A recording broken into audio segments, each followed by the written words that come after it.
Welcome to the Better Angels podcast, a new way of talking politics. I'm Ciaran O'Connor. I'm John Wood Jr.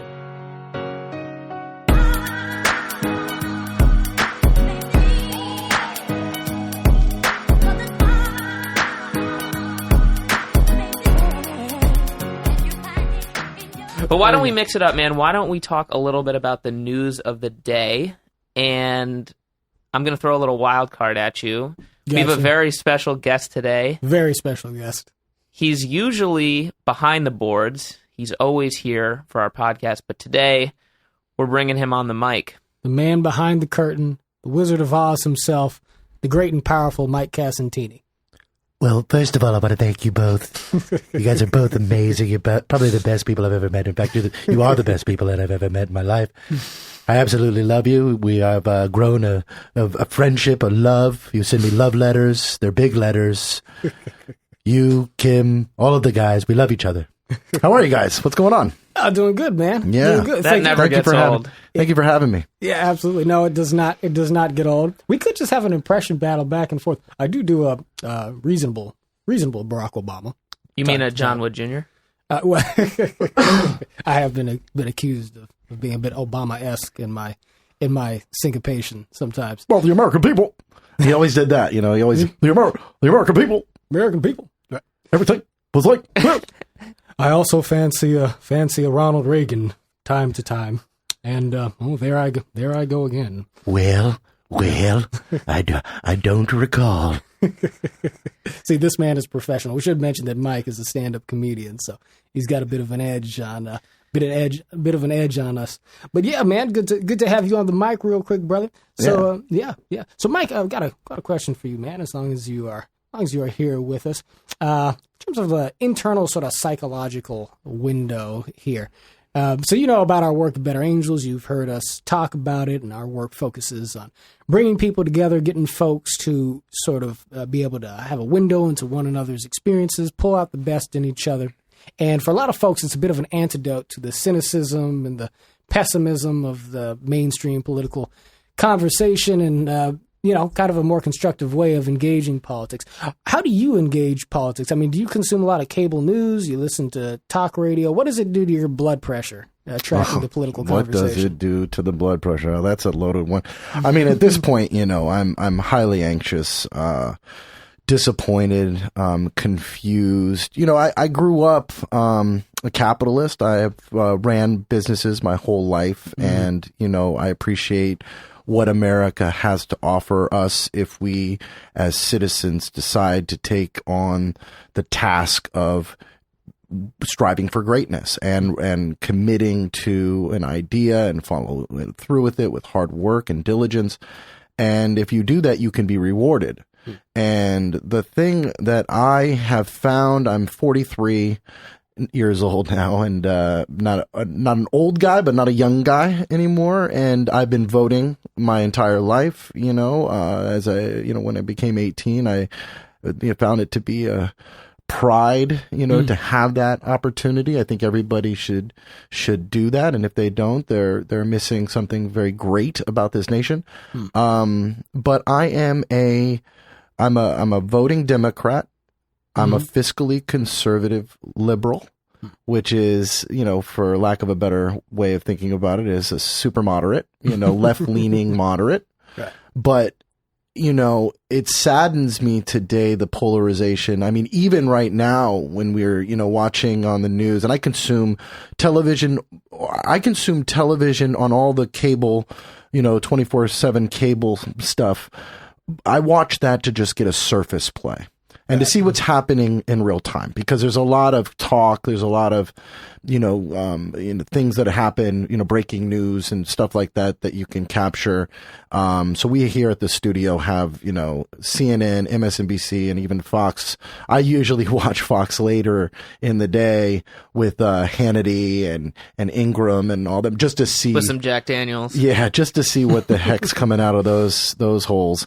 But the thing that really is troubling to me in today's politics is this attitude that we've got to pick a side and really strive to have that one side be the winner.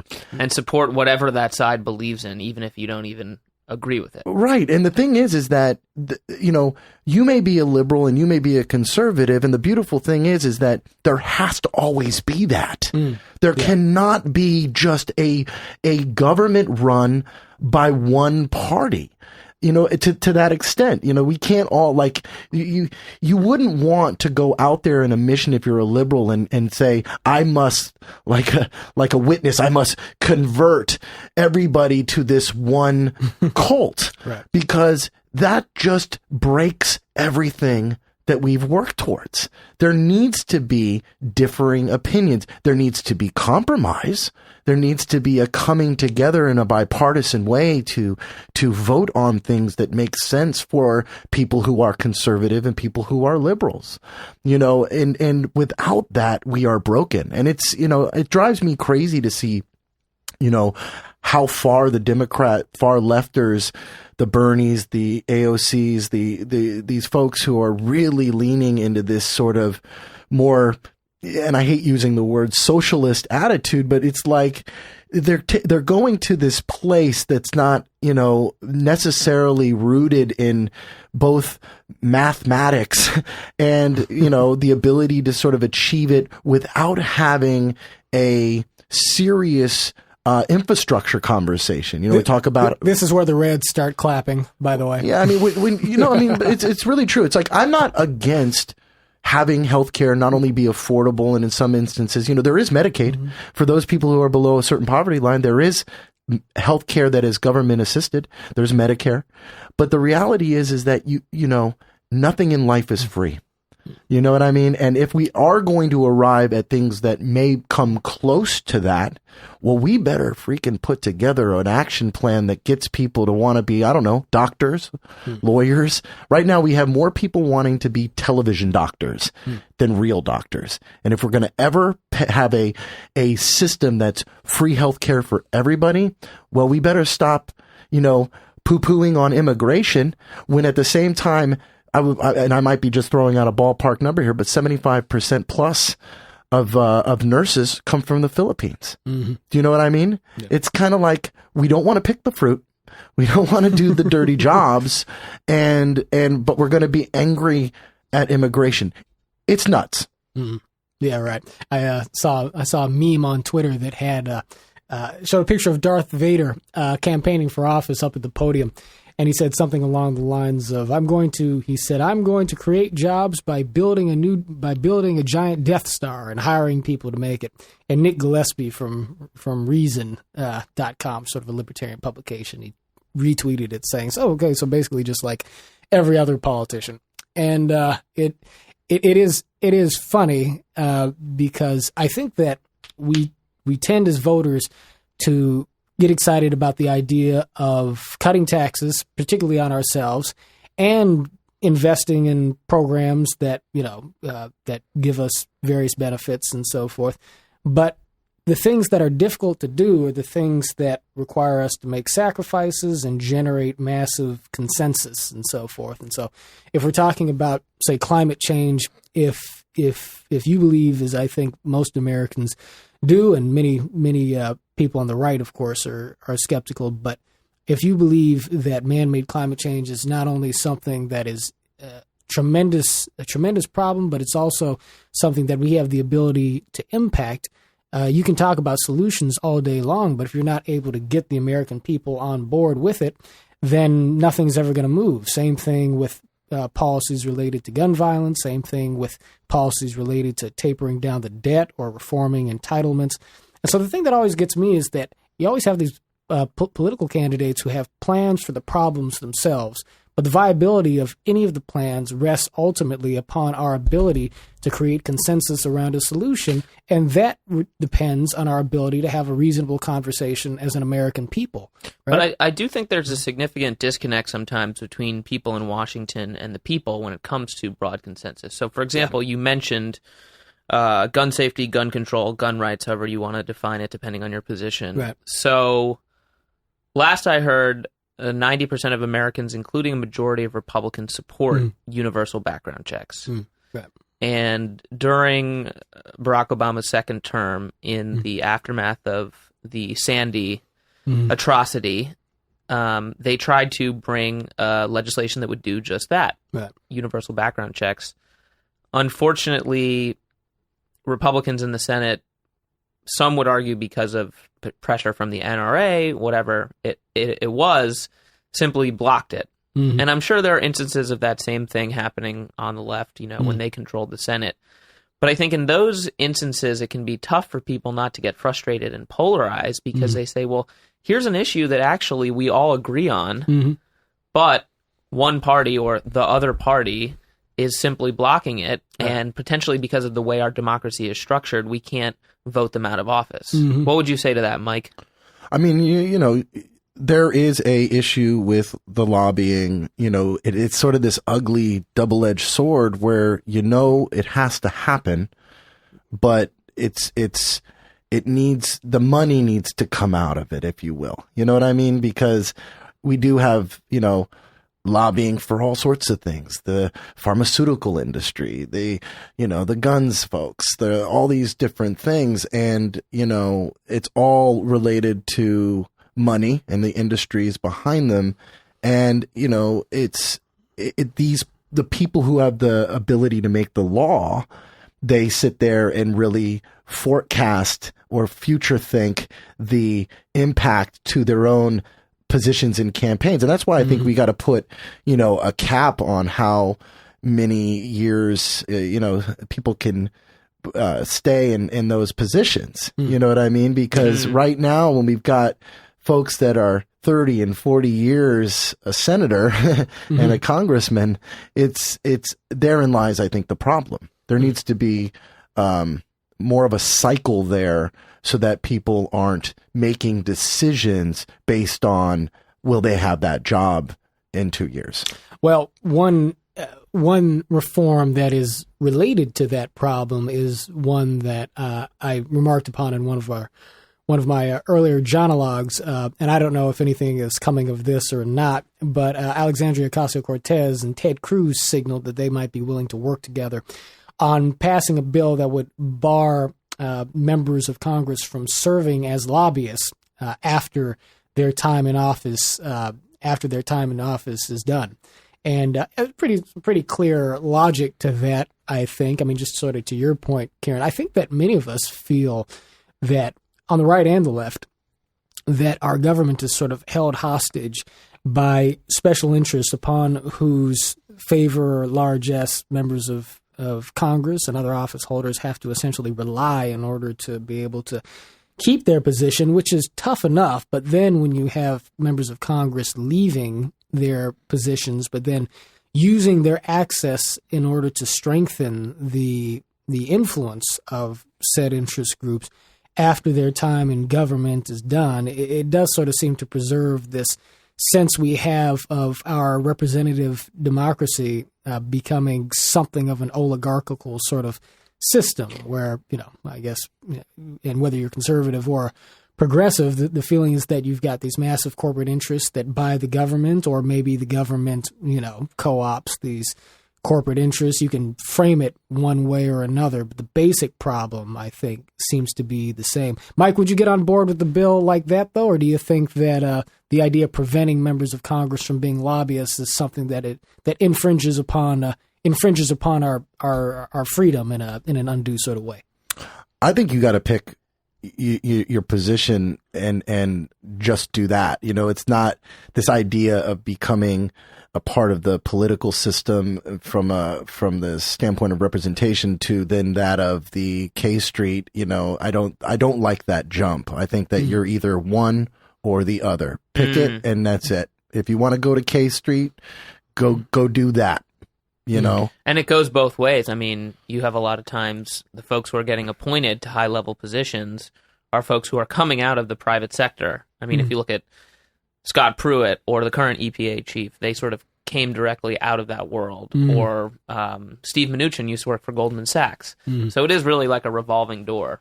Now, there's an argument to be made that when it comes to regulatory bodies and so forth, that it is sometimes good to have people from the industries, who participating in the regulation, because they know the industry is better than people who have been in government their whole lives.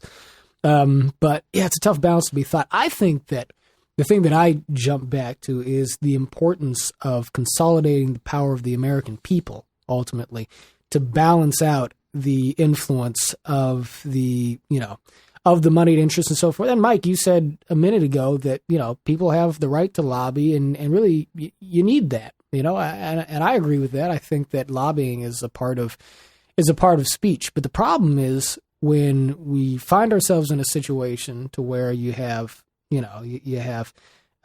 powerful interests in our country who are able to sort of wield a disproportionate amount of influence, not only over elected officials, but over, potentially over media organs and so forth, in a way that divides the American people and keeps us from seeing what we have in common. And if our friend Kim Iverson were here, I'm sure she would speak to that. I miss dynamic. We gotta get Kim back on the podcast sometime. I think it's a problem. And part of what I'm hoping for with Better Angels is that by creating relationships on a grassroots level across party lines, we can sort of establish a base of support across the country for coalitions around these sorts of issues pertaining to just simple good governance, and maintaining the integrity of our democracy. And starting locally, because I think one thing people don't realize is a lot of where this lobbying and special interest group influence is most pernicious is actually at the state legislature level.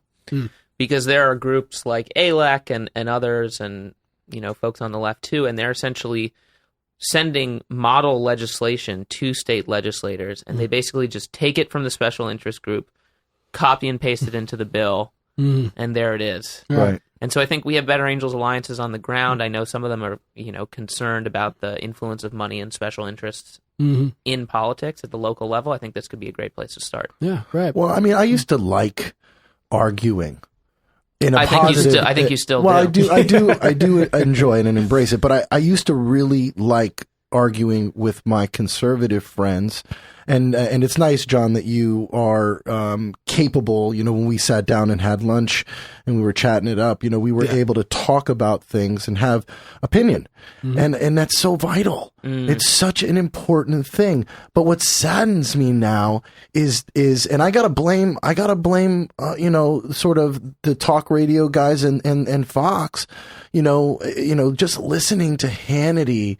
Conspiracy theory, everything to the moon. It's insulting to intelligence, because he's literally, and because people too are not consuming real writings and understanding constitutionally how things function and work. They'd rather listen to these talking heads and just buy into it, to the point where it's like, literally, if I go up to somebody who supports Trump and I go, but he's got a 4-word vocabulary. I need the guy who's in that seat to be smarter than me, a non-high school, non-college graduate. You know what I'm saying? I did not do things traditionally, and I can speak well. This guy, he's gonna repeat everything that he just said a second ago, because I repeat things. I just like to repeat things, and when I do repeat things, I'm repeating things, so I repeat them. And it sticks in people's heads. By the way, for people listening, what I've come to learn about Mike is that his least favorite politicians, from what I can observe, are number 1, Donald Trump, and number 2, Bernie Sanders. So he's sort of. So Mike is. Let me get a little Bernie impression. Can you do it? Can you do some Bernie for us? What the top 1% of the 2% of the 3%? He's just like, he's something that Jim Henson, if he was alive, would have created. And it would have. He's a Muppet. He's like one of the 2 old guys in the balcony. Yeah, I like Bernie, man. I got to stick up for my man Bernie. It's just he's been saying the same thing. He's been sticking to his guns since 1842, when he was the mayor of the 1970s mayor of Burlington, Vermont. So I think of course you want to strongly disagree with him, but in terms of integrity, I mean, I think he doesn't change with the wind. He's been Tell me something. Socialist since day one. Tell me something that he's passed that's got his name on it. Well, I don't think he's really been in it so far to try to pass legislation. I mean, he wasn't even a Democrat until He's not a 2 years. Democrat. He's still not a Democrat. No, he just caucuses. But he has managed to pull the Democratic Party much closer to what he believes in. It's been pretty remarkable to watch. There's no question that now with Warren and some of the other cats that they are adopting certain principal ideas that he's created a fervor for, right? But the truth of the matter is that mathematically they don't work. And I'll give you an example. They've been trying to do free community college, I believe in Michigan. And and I may be getting the state wrong or the place, but they've been doing these test runs, and one, it doesn't improve the rate of people graduating. It's not working out in certain aspects because, the truth of the matter is, and the fear that I have with free schools, and I'm not opposed, I'll be honest with you, I'm not opposed to some programs that deal with trade school and community colleges. But when we start to get into universities and state schools, I think we need to really question that because when people put their money where their mouth is, they tend to score better. My biggest fear is serializing the sort of educational system to now we have people who, rather than, the point of education, by the way, too, is to go through that whole process and then enter into society and participate in the product of society, right? You go to work is the whole end goal to school. But what I can forecast if we did make free college for everybody is the fact that you would have people who would never enter society and contribute to it. They would just be professional students. I mean, I definitely think that I'm sure that that's something you can do in different ways theoretically. And yeah, Mike, I think that they have tried this. Didn't they try it in New York, Ciaran? Wasn't there an attempt to pass tuition-free college in New York? Regardless, I know that they did do universal pre-K in New York City. Okay. Shouts out Bill de Blasio.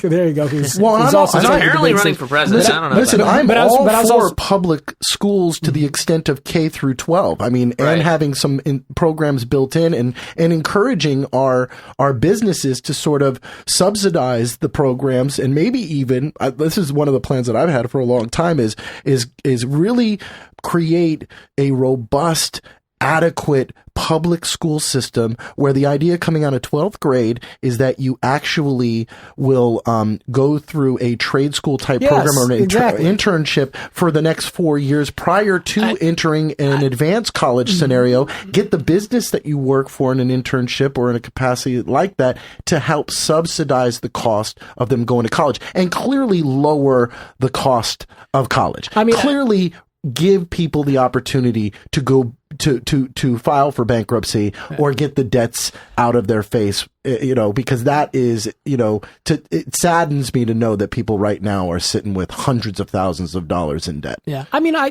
think that there's a pretty strong argument to be made that we kind of have too many people going to college. I agree. I know that kind of sounds a little bit crazy, Ciaran, but I mean, I totally hear what you're saying. Yeah, I mean, look, I do believe in the value of a liberal arts education, right? But we're in this circumstance right now where we're already looking forward and realizing that, a massive amount of the job market might be automated within the next couple of decades. And the places where new positions are opening up are places that require sophisticated technical skills and so forth. And so, even if that weren't the case, you have trades in the United States that may not be growing as fast as some positions, but relative to the number of people who are seeking positions in these areas like aeronautical engineering, I was reading the other night, where you have positions that are open and hardly enough people to put in applications for them. It seems like the focus should be on tying education on the K through 12 level as well, to your point, Mike, to actual job opportunities. But instead, it seems like we kind of funnel people into seeking higher education. And then when they get out, not only do you have a bunch of debt, but about a third of people who graduate with a bachelor's degree wind up getting a job that they could have had without it anyway. Well, what do you guys think about the idea of 1 year of mandatory civic service? This is an idea that I heard President Obama praise in the past. And I know it's something that Pete Buttigieg, who's running for president, supports. And essentially, Interesting. Yeah. it's the idea that when you graduate from high school, before you can go to college, you have to take 1 year and essentially do civic service. So, it's not the military, but this is a way, I think, to depolarize, for one. But it kind of levels the playing field, whether you're rich, poor, white, black, whatever. You have to take a year and serve the country, and you have to do it alongside people from all over the country of all different walks of life. So I think it builds this, shared sense of purpose and sacrifice. Yeah. And then you can go to college if you want. You can go to a trade school. You can go to community college. I've always thought that idea is very interesting because, for example, when I was in Israel, where they have mandatory military service, I'm certainly not recommending that. I don't think we need to be a more militaristic country than we are. But I did notice how that really bonds people together. It's like one big family. So I'm curious. It's a beautiful function of the military. Really. It is. Although, granted, the other factors involved in military service. The whole violence thing is also unfortunate. But I'm just curious. What do you guys think about this civic service idea? Because I'm pretty excited by it. Listen, I think exploring and being exposed more so to things is really the key. Let me give you a real quick example. My first computer I got in the 80s when my uncle was going to Berkeley in the 80s as a computer science major, which was the first round for that, right? Because we're so versed now, or at least exposed to computers in this era, but it was really the mid 90s when people were starting to have a computer in the home. Their only real access to computers was what Apple did by pushing the Apple IIe in the school systems in the beginning of time, and you had a limited amount of time to deal with that. But I was given by my uncle the hand-me-down Commodore VIC-20 and then the hand-me-down Commodore 64. And then you ask yourself, well, that might be why Mike used to build computers in the late 80s. And that might be why Mike can actually program websites. And that might be why Mike decided to build a podcast business. Right. Because I was exposed at 6 and 7 years old to C++, Pascal, and other programming stuff. I used to have to use a tape. They used to actually reel-to-reel tape drives was take 60 minutes, just to load a program. And, to be aware and kind of understanding where we've gone from that point in time to now is the reason why I may not had to have gone to college to pursue my interests, because the lack of exposure, the fact that people, when I hear from someone who says, my brain just can't wrap its head around a computer, I don't know how to do it. I don't want to do it. I don't want to be in front of it. And that is, going to That's my dad, by the way. Yeah, I mean, that's just going to make it very hard for you because, we're now living in a place where, like you were saying a minute ago about the kind of jobs that are available that are higher, the high paying jobs in the tech space. I mean, we're making cars automated. If you're not into technology, gotta learn programming. I think it should be mandatory. Yeah, but no, I'm with you 100%. And I've participated. I was one of 23 people in all of Los Angeles that went to City Hall and stood in that room to be the first city in the state of California to put up legislation that would impeach the president. Right. 23 of us out of 13 million. Well, it sounds like you are an early adopter in many areas. I love downloading Mike's technological nostalgia, by the way. Me too. It brings up old memories of me with my first computer. I would like to throw a curveball. Okay. Just because this podcast has been all over the place in the best way possible.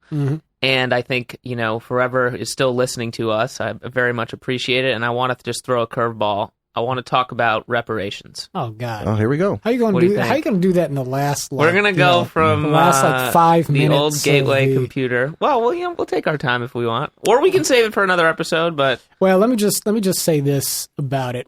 So I did see where Coleman Hughes, who is also he's a regular columnist at the Quillette, young guy at Quillette. Sorry, young guy, African American.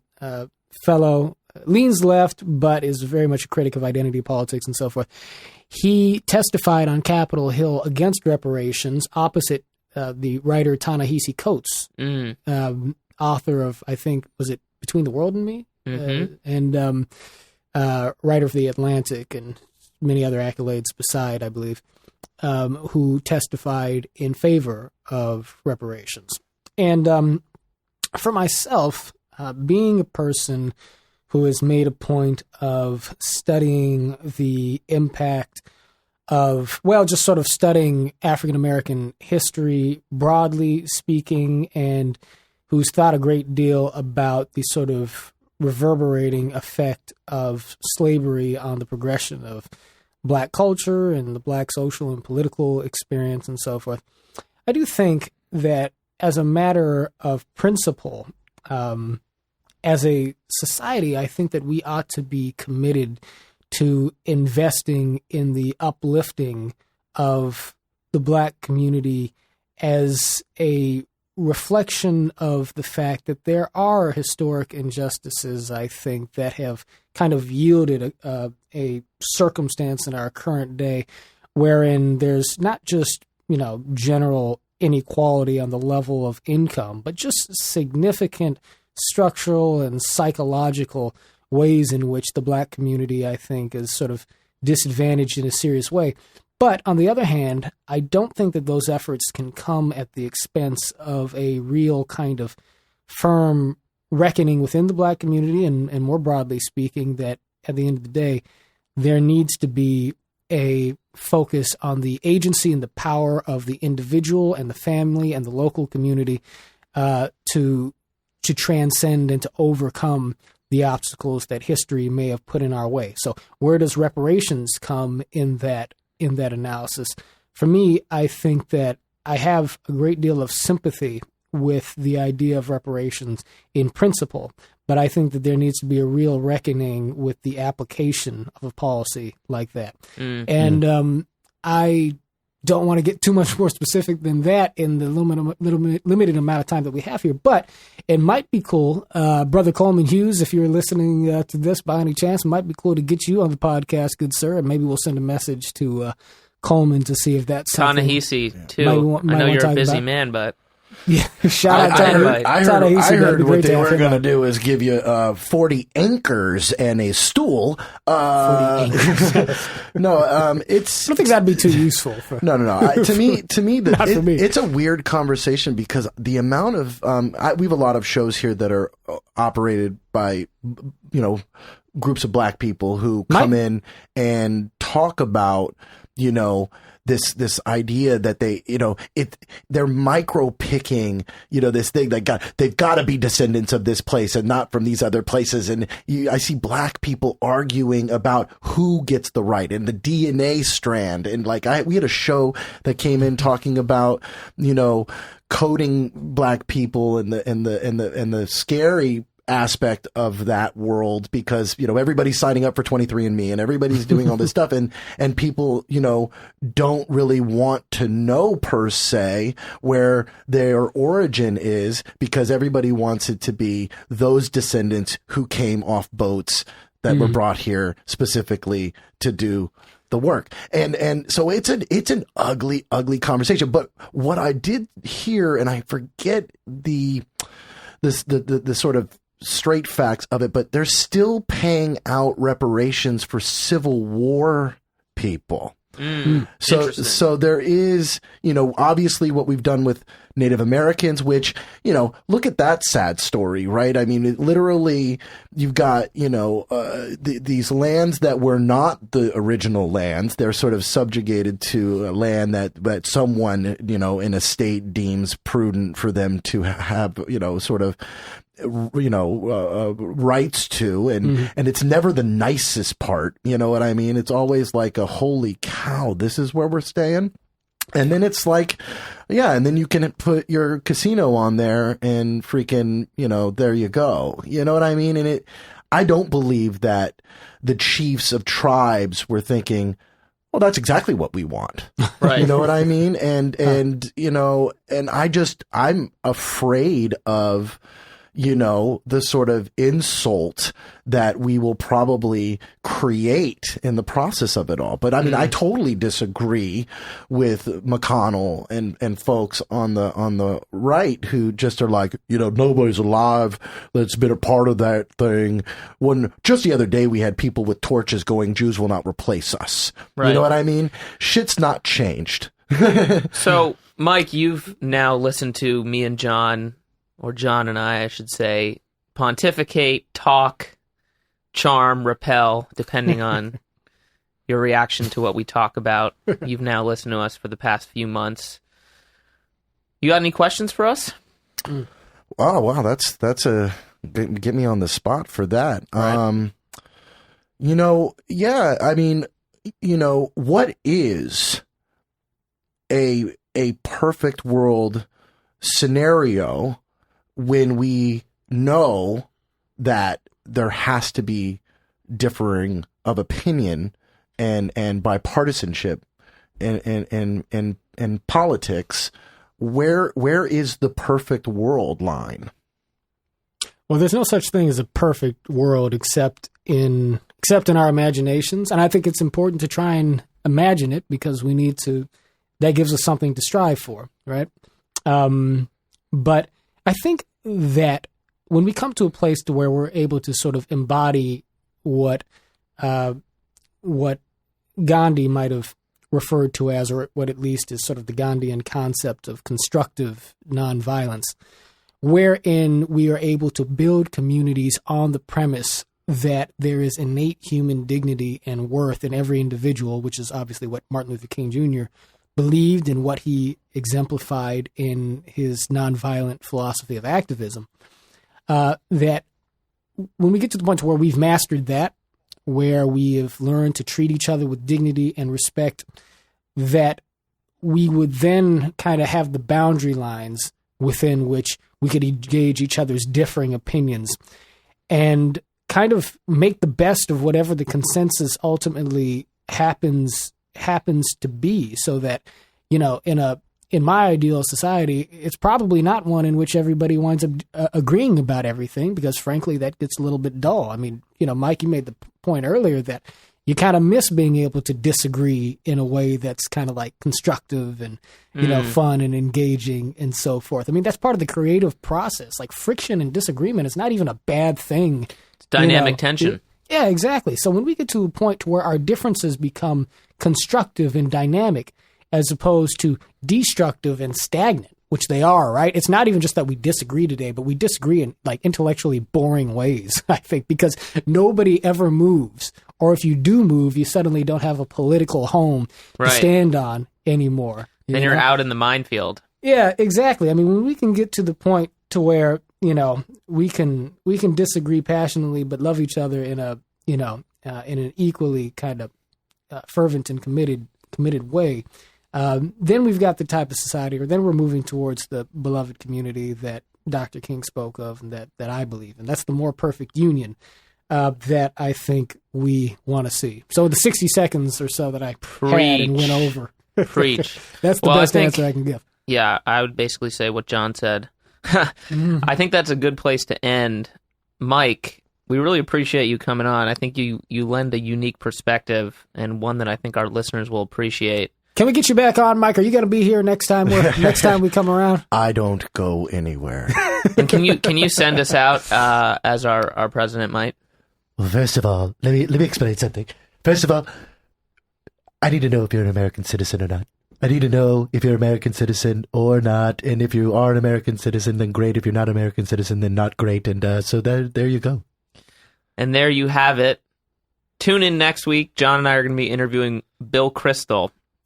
So that should be an interesting one. We'll take it to the house. That's got to be a tough name to have, huh? Bill Kristol? Billy Crystal? Yeah. We should ask him about that. Yeah, we're not talking about the guy from Analyze This. Great movie, by the way. All right, guys, we better sign off. Looking forward to next week. Ciaran, great to have you back, brother. Peace.